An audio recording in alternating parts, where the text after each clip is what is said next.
तो आइए देखते हैं हम लोग अभ्यास 4.2, जिसमें हम लोग पिछले अपने वीडियोस में पढ़ा क्वेश्चन 1 का निम्न द्विघात गुणनखंड विधि से निम्न द्विघात समीकरणों के मूल ज्ञात कीजिए, जिसमें से हमने क्वेश्चन 1 के 3 पार्ट हमने कर लिए थे, उनके शून्य क्या गुणनखंड कर लिए थे। आज हम लोग क्वेश्चन नंबर स्टार्ट करेंगे पहले का 4th नंबर, जिसमें क्वेश्चन नंबर दिया गया है 4, 2x² - x + 1/8 बराबर 0 का हमें क्या करना है, मूल ज्ञात करना है। ऐसा सवाल आया है, इसमें देखिए तो लास्ट पर क्या है, भिन्न है। इसको हल करेंगे सबसे पहले हम। ये 2x², इसमें बटे नहीं अपने से एक लगाया और x/8 + 1/8 बराबर हो गया 0। अगर बटे में कुछ ना हो तो अपने से एक मान सकते हैं हर के लिए। अब मुझे तीनों का एलसीएम लेना होगा, तो एलसीएम मुझे पता है 1 1 8 का एलसीएम होता है 8। अब क्या करेंगे, हमें पता है 1 से 8 में भाग करेंगे तो 8 बार जाएगा और 8 का गुणा 2 में 8 दूनी 16x² हो जाएगा। और 1 से 8 में भाग करें फिर 8 बार जाएगा और 8 एकम 8x और 8 एकम 8 एक बार जाएगा और 1 का गुणा 1 में कितना आएगा, 1 ही आएगा बराबर 0।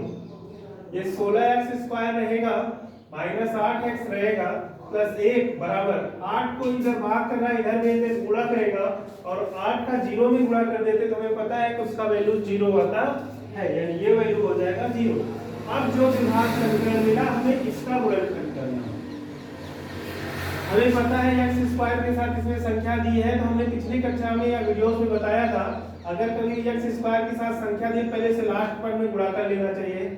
16 एकम 16 के ऐसे दो टुकड़े करने हैं कि जोड़ने पे आ जाए 8। तो मुझे पता है 4 चौका 16 होता है और 4 + 4 कितना होता है, 8 होता है। तो इसको हल करेंगे तो आएगा 16x² - 4 + 4 x + 1 बराबर 0। ये तो हमने एरो लगाया था, इसे समझाना। इसको हल करें 16x² - 4x ± -4x + 1 बराबर 0। अब कॉमन लेंगे, तो अगर हम कॉमन देखें ध्यान से क्या आ रहा है, तो इसमें देखिए तो ये 16 4 के पहाड़े में आ जाता है, इसमें 4 कॉमन हो सकता है और x यहाँ 2 बार है और यहाँ 1 बार, तो x 1 बार कॉमन हो सकता है।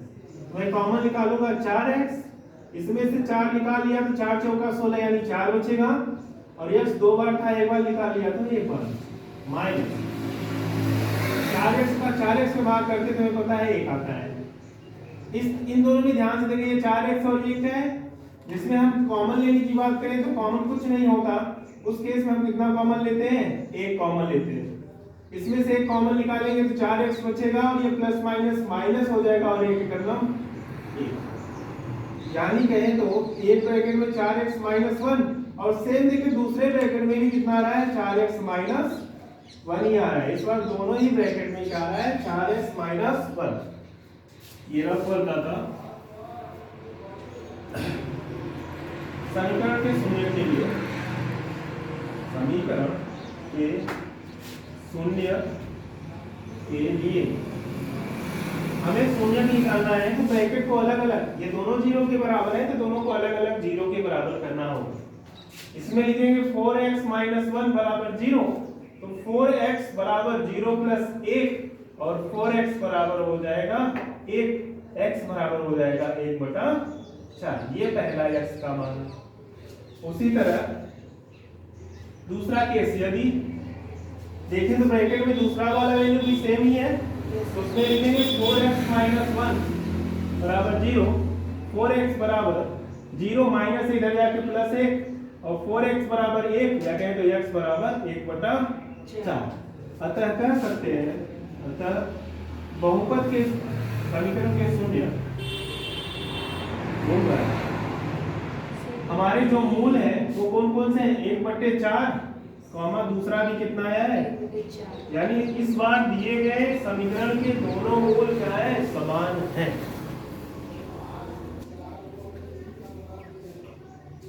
चलिए विचार देखते हैं क्वेश्चन नंबर 1 का लास्ट पार्ट, जिसमें दिया गया है 9x² - 20x + 1 बराबर 0। इसके मुझे मूल ज्ञात करने हैं। ठीक है। अपने लिए हमने जो पिछला क्वेश्चन बनाया सेम वैसे ही है। पहले इस 100 का गुणा इसमें करेंगे, 100 एकम 100 को ऐसे दो टुकड़े में तोड़ो कि गुणा उनका 100 आ जाए और जोड़ कितना आ जाए, 20 आ जाए। हम ध्यान से देखें, 100 का अगर हम देखें तो 10 गुणते 10, 10 धामा कितना होता है 100, और 10 में 10 को जोड़ देते हैं तो कितना आ जाता है 20 आ जाता है। यानी इसका जो इस 20 की जगह जो लिखना था वो है 100x² तो रहेगा ही, 20 की जगह हम कितना लिखेंगे 10 + 10 x प्लस 1 बराबर 0। ये सिर्फ इमेजिनरी गुणा होता है, इसको एरो नहीं खींचना एग्जाम में। इसको सॉल्व करिए, 100x² रहेगा माइनस x का गुणा कर दो तो -10x plus minus -10x plus 1 बराबर 0। इसको सॉल्व कर दे, कॉमन ले तो क्या लेंगे, इसमें हम दो पदों में कॉमन लेंगे। जिसमें कॉमन लेने की बात करें, ये 100x² और ये कितना है 10x है। तो अगर हम कॉमन लें तो इसमें 10x कॉमन ले सकते हैं। अगर 10 के बाहर 100 आता है, 10 धामा 100 10 आएगा और x एक बार बाहर हुआ तो एक बार रह गया। और इसमें अगर हम 10x में से 10x पूरा कॉमन ले लें तो ये कितना हो जाएगा,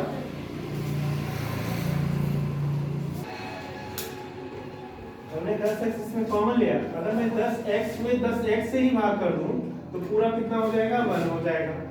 अगर ध्यान से देखिए, यहाँ 10x है और यहाँ 1 है। अगर इन दोनों में कॉमन लेने की बात करें, इसमें कॉमन होगा 1, क्योंकि कोई संख्या मैच नहीं करेगी। अगर एक कॉमन लेंगे तो ये माइनस माइनस प्लस, 10 में 1 से भाग करें तो 10 ही आता है और x लगा रहेगा। ये प्लस माइनस माइनस हो जाएगा और 1 में 1 से भाग करें तो 1 ही आता है बराबर 3। ध्यान से देखिए, 10 - x 10 - x ब्रैकेट मैच करके एक बार लिखा जाएगा 10x - 1 और 10x - 1 ये बराबर हो जाएगा 0। अब देखें, इसके लिए हम ये तो फल का कार्य था, समीकरण के शून्य के लिए शून्य के लिए पहले केस को हम मानते हैं 0 के बराबर। यदि 10x - 1 बराबर 0 तो 10x बराबर 0, ये माइनस से इधर जाके +1 हो जाएगा और 10x बराबर हो जाएगा 1। क्या कहें तो 10x x बराबर हो जाएगा 1/10। ये पहला शून्य। दूसरा इसी को सॉल्व करेंगे, यदि 10x - 1 बराबर 0 ये भी है तो 10x बराबर 0 + 1, या कहें तो 10x बराबर 1, या फिर आ जाएगा x बराबर 1/10। क्योंकि दोनों ब्रैकेट सेम थे इसलिए इसके शून्य भी दोनों के क्या थे सेम। अतः मूल बराबर 1/10 पहला और दूसरा भी 1/10। ये क्वेश्चन था पहले पार्ट का लास्ट पार्ट। आइए देखते हैं क्वेश्चन नंबर 2, जिसमें दिया गया उदाहरण 1 में दी गई समस्याओं को हल कीजिए। हमने क्या किया, जो क्वेश्चन में उदाहरण 1 दिया था हमने उस समस्या को उतार लिया है पहले से। इसमें दिया गया x² - 45x + 324 बराबर 0। हमें इसके क्या करने हैं, मूल ज्ञात करने हैं।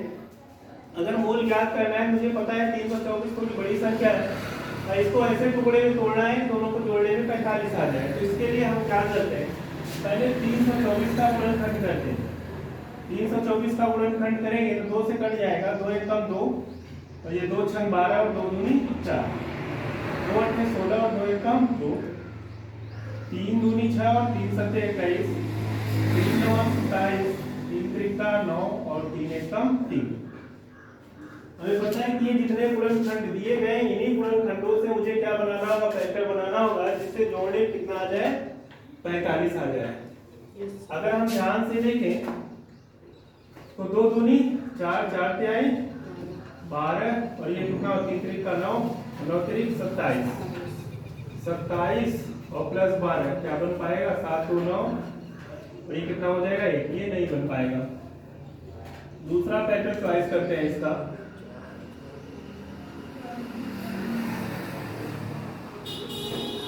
तीन त्रिका 9, 9 दूनी 18 और ये 3 त्रिका 9 और 9 दूनी 18।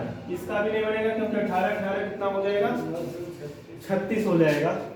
तो इसको हम बनाते हैं फिर से। 2 दूनी 4, 4 तिहाई 12 और 12 गुना 12 तिहाई 36। ये 36 और 3 त्रिका 9। अगर आप 36 और 9 को जोड़ दें ये हो जाएगा 9 6 15 और 4 45 हो जाएगा। यानी जो मेरा एग्जैक्ट फैक्टर है वो 36 प्लस कितना होना चाहिए 9। जब बड़ी संख्याएं आती है तो यही एक तरीका है जिससे हम क्या करें फैक्टरों को डिसाइड कर सकते हैं, क्योंकि उसका सीधा गुणा हम नहीं कर पाते। इस केस में x स्क्वायर माइनस हो जाएगा 36 प्लस 9 x प्लस 324 बराबर 0। x स्क्वायर x का गुणा कर लेते हैं तो 36x plus minus minus 9x plus 324 बराबर 0। x दोनों में कॉमन ले लिया तो ये बचेगा x माइनस 36, दूसरे में 9 कॉमन ले लिया माइनस का, x प्लस माइनस माइनस और 9 से भाग कर दें 9 त्रिक 27 और 9 6 14, नहीं x माइनस 36 आएगा। 324 से भाग करें, एक ब्रैकेट में x माइनस 36, दूसरे में आएगा x माइनस 9। अगर ये पहला केस यदि x माइनस 36 बराबर 0 तो x बराबर आएगा 0 प्लस 36 और x बराबर आएगा 36। ये पहला। यदि x माइनस 9 बराबर 0 तो x बराबर आएगा 0 प्लस 9 और x बराबर आएगा 9। अतः मूल जो होंगे मूल बराबर एक 36 होगा और एक होगा 9। ये था अभ्यास 4.2 का क्वेश्चन नंबर 2, जिसमें उदाहरण में दिए गए पहला उदाहरण जो दिया गया था मैंने उसकी क्या किया समस्या को लिखा और इसे हल करके इसके मूल ज्ञात कर लिए। ये जो दिया है ये सब नंबर का होता है, इसमें पेयर में इसको नहीं लिखेंगे। आज हम लोग यहीं तक रखते हैं अभ्यास 4.2 का क्वेश्चन नंबर 2 का मैंने समस्या तो हल कर लिया और आगे के जो क्वेश्चन नंबर 3 है आगे के वीडियोस में आएंगे। अगर ये वीडियोस आपको पसंद आए तो चैनल को सब्सक्राइब करें और अपने इस वीडियोस को शेयर करें।